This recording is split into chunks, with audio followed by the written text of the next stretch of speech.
Oui, une mission spatiale, c'est un moment très, très privilégié qui est préparé par de longs mois et années même d'entraînement. Alors les missions de longue durée, elles ont cette particularité sur le plan du programme scientifique qu'on peut vraiment déployer des protocoles d'expérience sur des durées longues et donc des mesures répétitives, des expériences qui sont menées. Donc ça donne vraiment une science et un développement technologique de très grande qualité par ces présences prolongées. Après, c'est vrai que c'est 6 mois dans un endroit qui est malgré tout confiné et à distance de la Terre, même si aujourd'hui dans la Station spatiale internationale, il y a des liens tout à fait permanent, je dirais, avec le sol et la possibilité de communiquer avec ses proches ou avec des audiences à distance. Mais voilà, c'est une aventure, effectivement, aventure humaine, parce qu'on travaille en équipage multiculturel, parce qu'on est un peu des représentants de l'humanité, donc aussi dans la transmission, le partage de ces moments extraordinaires qu'on peut vivre. Mais c'est aussi une aventure pour soi-même, parce que voilà, il faut être pas toujours au top de sa forme, ça n'existe pas sur 6 mois, personne ne pourra vous le dire, mais de savoir composer justement avec des moments où il est nécessaire de resserrer les liens dans l'équipage pour la réussite de la mission, des moments où on a besoin d'être davantage tourner vers soi-même pour enregistrer toutes ces émotions, toutes ces perceptions, être capable de les avoir pour soi, puis d'être capable de les avoir pour les transmettre à nos publics au retour, parce qu'un vol spatial, on ne le fait pas pour soi, on le fait pour le progrès de la science et les expériences qu'on réalise, et puis on le fait pour tous ceux qui n'ont pas le privilège de faire partie de ces 566 astronautes qui ont eu le bonheur d'être en orbite. On a appris beaucoup et on apprend toujours beaucoup des séjours dans la Station spatiale internationale, à la fois pour l'adaptation du corps humain, bien évidemment, à la situation de microgravité. On sait que sur la Lune et sur Mars, ce ne sera pas de la microgravité, mais une gravité réduite. Donc, il est important de maîtriser les transformations humaine, la physiologie humaine, et de s'essayer aussi à tout ce qui est la prévention et la thérapeutique médicale, parce que bon, ça peut toujours arriver. Donc ça, c'est un terrain d'apprentissage tout à fait formidable. Et sur le plan des expériences, bien évidemment, depuis longtemps, dans la Station spatiale internationale, on se préoccupe du développement des végétaux, par exemple. Il y a des serres et des possibilités de voir comment on pourrait améliorer la pousse, l'agriculture, si on peut dire, dans ces conditions particulières de gravité réduite. Et tout ça, c'est en préparation, effectivement, des séjours sur la surface de corps célestes.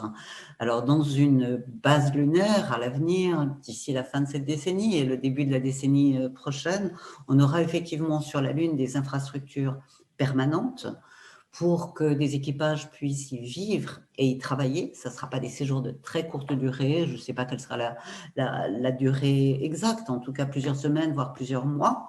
Et là, il faudra avoir ce qui concerne ce qu'on appelle les écosystèmes, le système de support vie qui va permettre aux équipages de vivre dans cet environnement. Sur la Lune, il faut le rappeler, hein, il n'y a pas d'atmosphère, il y a le problème des radiations qui sont beaucoup plus dangereuses pour le corps humain dans la Station spatiale internationale en orbite basse. Et donc, on apprend effectivement ces techniques pour pouvoir ensuite les développer sur la Lune. Et ce qui est intéressant sur la Lune aussi, c'est de se dire que voilà, l'accès est possible à la Lune, bien sûr, en quelques jours, mais ça ne va pas être un accès hebdomadaire ou mensuel. Et donc, il va falloir utiliser les ressources in situ, les ressources exploitables directement à la surface de la Lune, qui sont bien évidemment les glaces d'eau. Et c'est pour ça qu'on cherche à cartographier ces endroits où il y a des glaces d'eau, dans les pôles en particulier. À partir de l'eau, eh on pourra obtenir de l'oxygène et de l'hydrogène. Tout ça, c'est important pour développer les écosystèmes. Et de même, l'utilisation et l'analyse du régolithe, cette fameuse poussière lunaire, qui, elle aussi, contient de l'oxygène et des matériaux possiblement utilisables sur la Lune. Donc, à partir de là, il faudra construire les habitats, organiser la mobilité, mettre en place les supports vie qui permettront justement à ces équipages de vivre et travailler sur des périodes longues. Je crois qu'on progresse pas à pas et on évoque effectivement l'assistance à l'humain pour pouvoir aider à la prise de décision, à anticiper, prévenir.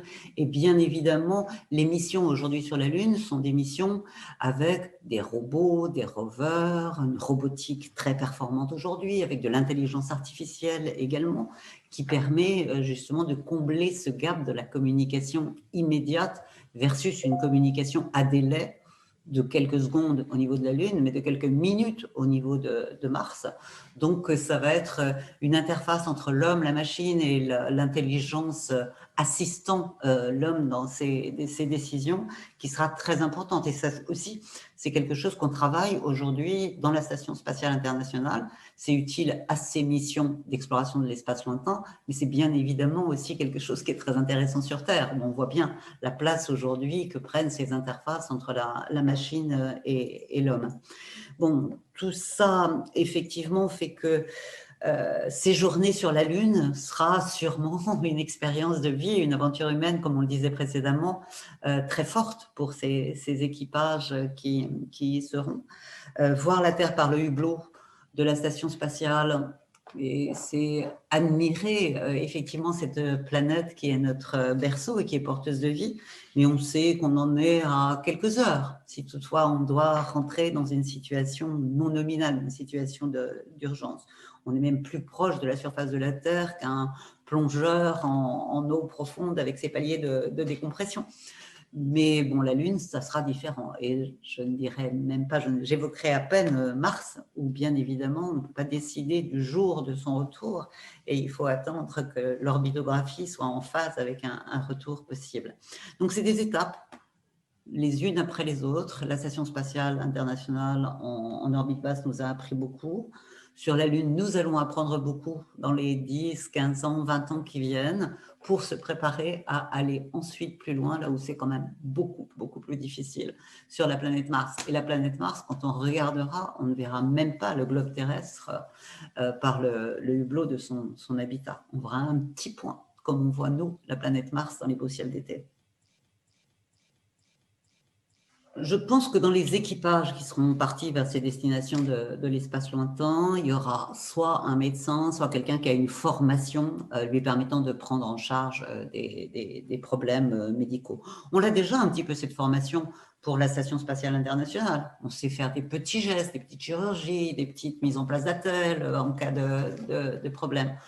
Et puis, on a aujourd'hui la possibilité d'avoir des appareillages et des diagnostics qui sont très performants. La miniaturisation, la télémédecine, si on peut dire, en rapport avec le sol, et sur la Lune, ça sera encore possible, à une minute de décalage. Donc, tout ça marche. On peut même faire fonctionner des échographes à distance aujourd'hui. C'est le sol qui pilote l'échographe à bord. Donc, tout ça sont des avancées considérables par rapport à ces vols du XXe siècle que j'ai eu la chance de vivre. Donc, il y aura une formation médicale, peut-être pas obligatoirement un médecin, mais je pense que les profils médicaux seront intéressants. Et vous savez sans doute qu'il y a une sélection de l'Agence spatiale européenne en cours aujourd'hui. Le profil médical fait tout à fait partie des profils qui sont recherchés. Et puis, moi, je crois beaucoup à cette possibilité d'être assisté par d'autres formes d'intelligence et de techniques qui permettront de garder l'humain au cœur avec toutes ces perceptions, mais qui permettront d'être à son secours et à son assistance.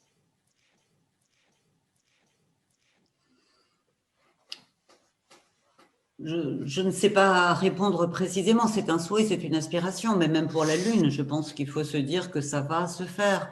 On en est au tout début, on prend ses marques, on organise les partenariats, ça va être différent de ce qui s'est passé sur la Station spatiale internationale. Mais je crois qu'on a tous intérêt, effectivement, à réunir ces efforts, à trouver des standards, des normes qui fassent que cette interopérables, ces différentes structures. Il y aura probablement des structures différentes, mais qu'elles soient interopérables.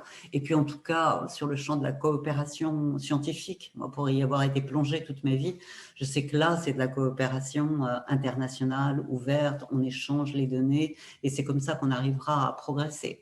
Et je vois aussi cette étape lunaire comme une étape de prise de licence de l'humanité, si je peux le dire ainsi, pour réfléchir à comment mieux organiser cette gouvernance, vivre ensemble, quand on est embarqué dans une aventure de l'humanité. Et l'exploration, c'est ça aussi. C'est cette aventure de l'humanité qui nous oblige à être innovants, novateurs, parce que les conditions sont hostiles, qu'on doit réussir et que le monde nous regarde.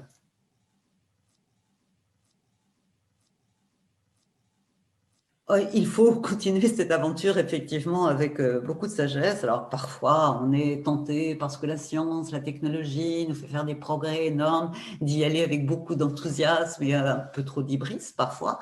Je crois qu'effectivement la sagesse, c'est quelque chose d'important dans l'aventure de l'humanité. Mais ça passe par l'éducation. Et il faudra aussi qu'avec les jeunes générations, on ait à la fois la passion, la prise de distance, et puis cette capacité à se dire que notre planète des terriens, c'est la Terre, et qu'elle fait complètement partie de ce cycle-là. On n'est pas là pour la quitter, on est là pour apprendre à mieux vivre avec elle, tous ensemble, et cette sagesse, peut-être qu'on va en acquérir davantage en réfléchissant à la distance, à la Lune, mais il faudra le mettre au service de la Terre. Merci Claudia Duré. Merci.